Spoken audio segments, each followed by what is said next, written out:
Welcome to Blizzard Fire. We hope this video helps fire up your solution. You start by confirming battery chemistry and inverter compatibility, because the wrong match damages cells and voids warranties. Once done, position batteries close to the inverter to minimize cable length and maintain 6-12 inches clearance for ventilation. Make sure the inverter is powered off and isolated. Remove jewelry and put on gloves and safety glasses.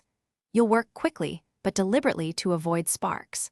Then identify positive and negative terminals, clean any corrosion, and plan cable routing before touching connectors.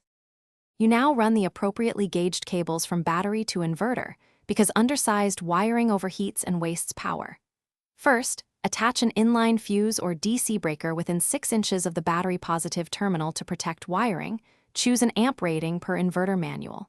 Once the fuse is staged, connect the positive cable to the battery positive, then the inverter positive.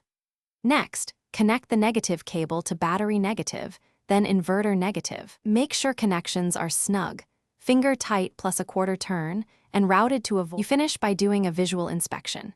Ensure clamps are secure, cables tied away from moving parts, and the inline fuse is correctly seated. Then reconnect the battery and power on the inverter. Observe startup LEDs and read the input voltage. If the display shows correct voltage and no fault lights, load a small device to confirm output. If something goes wrong, immediately power down.